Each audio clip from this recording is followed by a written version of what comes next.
ప్రార్థన కావాలి. ప్రార్థనము వాక్యము రెండు రెక్కల వంటిది. అది పక్షికి రెండు రెక్కలు ఎంత అవసరమో క్రైస్తవునికి ప్రార్థన వాక్యము అంత అవసరమై ఉన్నది.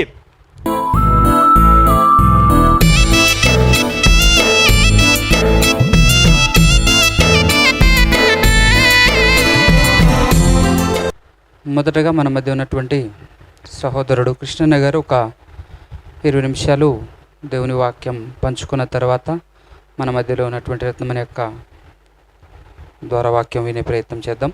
డిస్టర్బ్ చేయకుండా సైలెంట్గా జాగ్రత్తగా వినే ప్రయత్నం చేయండి.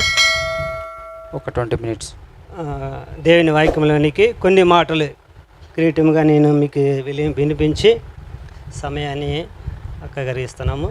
ప్రార్థన చేసుకుందాం. మగా పరిశుద్ధుడా, ప్రేమ గల్ల తండ్రి, సర్వాధికారి, ఈ సమయంలో తండ్రి నాయన నీ బిడ్డలుగా మేము కూడి వచ్చి ఉన్నాం తండ్రి.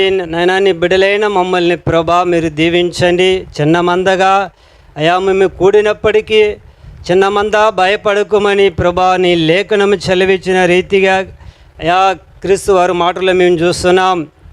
ఇదిగో నాయన వచ్చిన బిడ్డల్ని మీరు దీవించండి. ఇంకా రానున్న బిడ్డల్ని నైనా నడిపించండి. అయ్యా అందరు హృదయాలు మీరు కదిలించమని, ప్రతి ఒక్కరిని ప్రభా మీరు నడిపించి మహిమ తెచ్చుకోమని సమయం మీకు అప్పగించుకుంటూ మీ ప్రియ కుమారుడును మా రక్షకుడును క్రీస్తు పెరటి ప్రార్థన సమర్పించి వినయమతో అడుగుచున్నాను మా పరమ తండ్రి, ఆమేన్. మంచిది. సమయాన్ని మనము సద్వినియోగం చేసుకుందాము. ఎందుకంటే నాక్కడ సమయము తక్కువ కాబట్టి నేను కూడా కొంత మాటల వరకు మీకు చెప్తాను. ఎక్కువ నేను తీసుకోను కాబట్టి వాక్యం గురించి మనము ఆలోచన చేసేవారికి ఉండాలి. ఈ రోజుల్లో మనం చూసినట్లయితే ప్రపంచం అంతగడా 90% స్వస్థతల కొరకు పరిగెత్తున్నారు.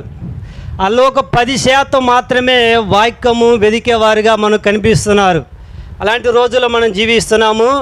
కాబట్టి ఈ వాక్యము ఎంత విలువైనది, వాక్యము ఎంత మనకు అవసరమైనది మనం ఆలోచన చేసేవారిగా ఉండాలి. అందుకనే అన్నిటికంటే వాక్యాన్ని దేవుడు గొప్ప చేసి ఉన్నారు. వాక్యము మనకు జీవితం, ఊపిరి, మనకు ప్రాణం లాంటిది. వాక్యం మనకు జీవితం లాంటిది. కాబట్టి ఆ వాక్యం కొరకు మనము శ్రద్ధగా ఆలోచన చేసినట్లే కొన్ని 2, 3, 4 వచనాలు మీ ముందు పెట్టి ఈ సమయాన్ని ముగించేవాడిగా నేను ఉంటాను. కాబట్టి వాక్యానికి ఉన్న శక్తి ఎంతదో, ఎంత గొప్పదో మనము ఆలోచన చేసేవారికి ఉన్నట్లయితే ఎబ్రీ పత్రికలో ఒక మాట చూద్దాము. దేవుని వాక్యము సజీవమై బలము గలదై రెండంచెల ఎటువంటి ఖడ్గము కంటేను వాడిగా ఉండి ప్రాణాత్మలను, కీళ్లను, మూల్గులను విభజించినంత మట్టుకు దూరొచ్చు, హృదయం యొక్క తలంపులను, ఆలోచనలను శోధించుచున్నది. అందుకనే ఒక మాట, నరుని ఆత్మ యెహోవా పెట్టిన దీపం అంట. కాబట్టి ఈ వాక్యము ఎలాంటిదంటే సజీవమైనది. ఇది జీవము కలిగిన వాక్యం. ప్రతి మనిషిని బ్రతికించేది దేవుని యొక్క వాక్యమై ఉన్నది. ప్రియమైన దేవుని బిడ్డలారా, మనం ఆలోచన చేసినట్లయితే బలహీనంగా మనం ఉన్నప్పుడు వాక్యాన్ని మనం చదివామనుకో, మనం ఏమవుతాము? బలవంతులుగా మనము మారగలుగుతాము. కాబట్టి ఇక్కడ ఏమంటే వాక్యము సజీవమైనదంట. వాక్యము తర్వాత అమ్మా, వాక్యము సజీవమైనది, బలము గలదై. వాక్యము సజీవమైనది, బలము గలదై ఉన్నది వాక్యము. కాబట్టి ఈ వాక్యము మన జీవితంలోనికి మనకు అంగీకరించినప్పుడు, మనం చేర్చుకున్నప్పుడు ఈ వాక్యం మనం ఏం చేస్తుందంటే సజీవులుగా మనల్ని ఏం చేస్తుంది? నిలబెట్టేదిగా ఉంటుంది, బలవంతులుగా చేసేదిగా ఉంటుంది. రాత్రి కూడా స్వస్థతల గురించి నేను మాట్లాడాను, కానీ అందుకే టైటిల్ పెట్టినాను, వాక్యము కంటే స్వస్థతలు గొప్పదా? గొప్పది కాదు, వాక్యము గొప్పది. కాబట్టి ఈ వాక్యం మీద మనం కట్టబడాలి. అందుకే ఈ వాక్యం ఉన్న శక్తి ఎంతంటే మన ప్రాణాలను కూడా బ్రతికించేది దేవుని వాక్యమై ఉన్నది. మన ప్రాణాలు తెప్పరలా చేయేదిగా ఉన్నది దేవుని వాక్యము. కాబట్టి ఈ వాక్యానికి అంత శక్తి ఉన్నది. ఈ వాక్యం మనలోనికి వెళ్ళి మన కీళ్ళు మూలుగులను, మన ప్రాణాన్ని ఎత్తగడ ఏం చేస్తారంట? బలపరిచేదిగా ఉంటుందని ఈ వాక్యము సెలవిస్తుంది. ఇంకొక మాట కూడా నేను చెప్పి ముగించుతాను. యాకోబు పత్రికలో ఒక మాట, మంచి మాట కదా, వాక్యానికి ఉన్న శక్తి అంటూ మనం చూడొచ్చు. 1వ అధ్యాయము 21వ వచనం చూడండి ఒకసారి. అందుచేత సమస్త కల్మసమును విర్రవీగుతున్న దుష్టత్వమును మాని లోపల నాటబడిన శక్తిగల వాక్యమును సాత్వికముతో అంగీకరించడి. సాత్వికతో మనం స్వీకరించే వారిగా ఉండాలి. ఎందుకంటే ఈ వాక్యానికి ఉన్న శక్తి ఏంటంటే మన ఆత్మను రక్షించేదిగా ఉంటుంది, మన ఆత్మలను బలపరిచేదిగా ఉంటుంది, మన ఆత్మకు జీవింపజేసేదిగా ఉంటుందని భక్తుడు ఈ వాక్యంలో మనము చూస్తున్నాము. మన లోపల ఉన్న ప్రతి ఒక్క దుష్టత్వం కానివ్వండి, గర్వం కానివ్వండి, అహంకారం కానివ్వండి, మనలో ఉన్న ప్రతి పాపాన్ని కూడా విరిచివేసేది ఏదంటే దేవుని యొక్క వాక్యము. దీని గురించి ముందుగానే చెప్పాను. ఒక జ్వరం వేస్తే మనం ఏం చేస్తాము, టాబ్లెట్ వేసుకుంటే ఆ జ్వరం ఏమైపోతుంది, విరిగిపోతుంది.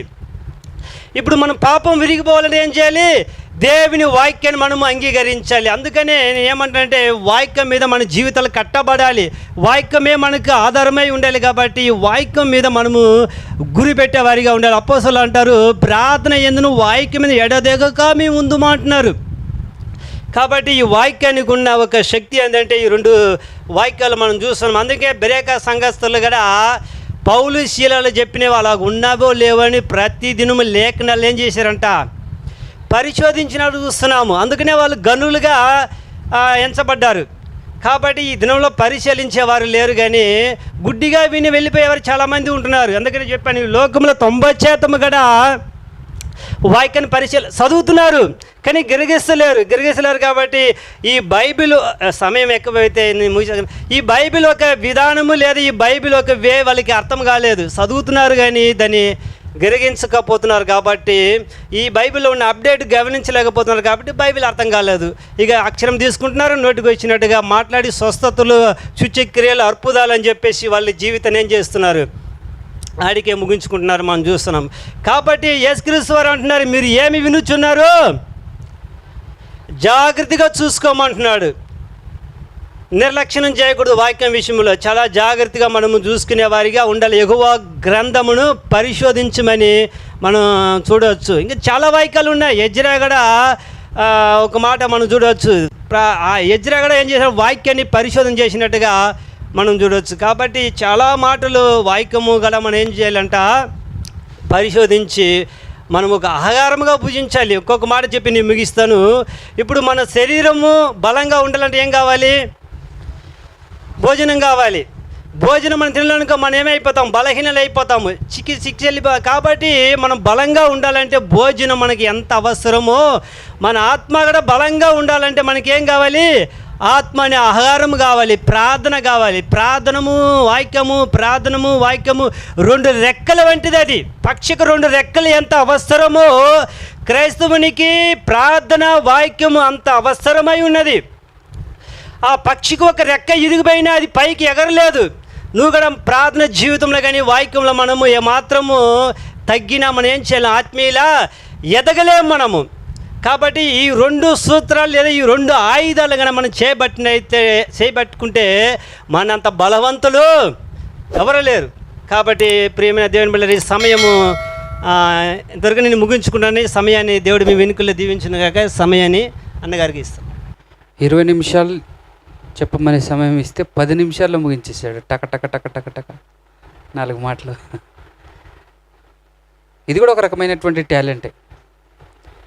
ఇక్కడికి వచ్చి నించున్న తర్వాత ఏం చెప్పాలనో, ఎక్కడి వరకు చెప్పాలనో అర్థం కాక సమయం కూడా తినేసే పరిస్థితి మనకుంటుంటుంది. కాబట్టి ఇది కూడా ఒక రకమైనటువంటి టాలెంటే. ఏదేమైనా చాలా చక్కటి విషయం అందించినటువంటి అన్నగారికి మనందరి తరపున క్రీస్తు పేరిట శుభములు తెలియచేసుకుందాం.